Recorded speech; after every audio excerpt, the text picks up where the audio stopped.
কোরআনের যে সমস্ত আয়াত গোপন রাখা হয়, কোরআনের যে সমস্ত আয়াত গোপন রাখা হয়, যেটা জনসমক্ষে আলোচনা করা হয় না, তারা হাদিসের কথা বলে বলে বলে আমাদেরকে ঘুম পাড়িয়ে দেয়। ওই ছোটোবেলা মা, তাই না, হাট্টিমা টিম টিম অথবা চাঁদের মার বুড়ির সেই কাহিনী বলে বলে যেমন ঘুম পাড়ায় দিত, আলেমরা ধর্মগুরুরা অনেকটা এরমতি করে। তবে সবাই না, মাইন্ড করবে না প্লিজ, ভালো আলেমও আছে। কিছু কিছু আয়াত আমাদের থেকে লুকায় রাখা হয়, সেই আয়াতগুলো আমি আলোচনা করবো আপনাদেরকে। শোনেন কী বলা হয়েছে, নবী মুহাম্মদ শুধুমাত্র আরব ভাষাভাষীর জন্য প্রেরিত হয়েছে, সেই কথা বলা হয়েছে কোরআনে। কীভাবে দেখেন, এভাবে এভাবে এভাবে আমি তোমার প্রতি আরবি ভাষায় কোরআন নাজিল করেছি। কে বলতেছে? আল্লাহ বলতেছে যে আমি, হে মোহাম্মদ, আল্লাহ বলতেছে হে মোহাম্মদ, আমি তোমার প্রতি আরবি ভাষায় কোরআন নাজিল করেছি। কেন করেছি জানো? যাতে তুমি সতর্ক করতে পারো মক্কাবাসীদের ও তার পার্শ্ববর্তী অর্থাৎ মদিনাবাসীদের, অর্থাৎ মক্কা আর মদিনাবাসীদের জন্য নবীকে প্রেরণ করা হয়েছে। কোরআন তাই বলতেছে। এখন আপনি যদি ঘাড় তেরা করে অন্য কথা বলে, সেটা আপনার বলা হয়েছে যে পার্শ্ববর্তীদের আর সতর্ক করতে পারো সন্দেহমুক্ত কিয়ামত দিবস সম্পর্কে, দুদিন একদল জান্নাতি এবং একদল জাহান্নামী হবে। এটা আছে সুরার আয়াত নাম্বার 7। বুঝা গেছে? তো আমি কাছাকাছি রিলেটেড আরও দুইটা আয়াত শুনে দেখেন।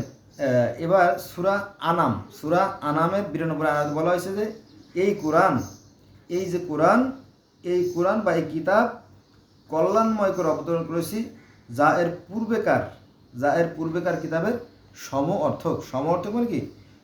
মানে সমান অর্থ বহন করে, যে সমর্থ, তার মানে কি তাওরাত, জবুর, ইনজিল, বাইবেল, কোরআন, বেদ, ত্রিপিটক, জেন্দাবেস্তা, আবেস্তা, এগুলো সমান অর্থ বহন করে এবং একই কাহিনী আছে। যদি আপনারা দেখতেন, কিন্তু আমি পৃথিবীর বিভিন্ন ধর্মের ছাত্র, আমি ওয়ারেন্টি গ্যারান্টি দিচ্ছি, হ্যাঁ সত্যি আপনারা প্রশ্ন করবেন, আমি আপনাদের উত্তর দেওয়ার চেষ্টা করব।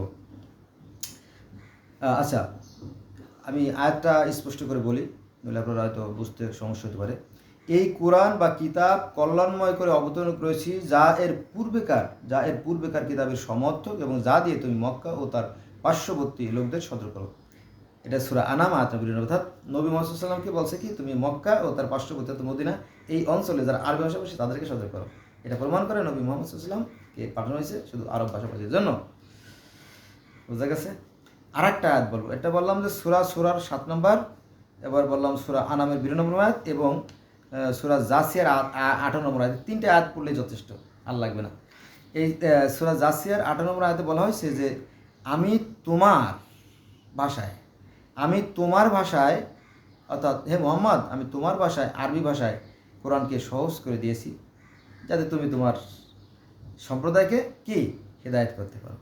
সূরা জাসিয়া আয়াত নম্বর 58। আপনারা যদি আমার কথা সন্দেহ হয় বা হয়, আজকাল তো অনেক সহজ হয়ে গেছে, গুগল অপশনে যাই, আপনারা সার্চ দেবেন সূরা জাসিয়া আয়াত নম্বর 58, সূরা আয়াত নম্বর 7, সূরা আনাম আয়াত নম্বর 92, সার্চ দেবেন, দেখবেন অটোমেটিক কথাগুলো চলে আসবে।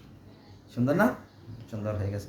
পৃথিবী আস্তে আস্তে আর ডেভেলপ হচ্ছে, কিন্তু আমরা মুসলমানরা ডেভেলপ হতে পারতেছি না, কারণ আমরা একটা কুয়ার মধ্যেই হাবুডুবু খাচ্ছি মাত্র, কারণ আমাদেরকে ওইভাবে রেখে দেওয়া হয়েছে।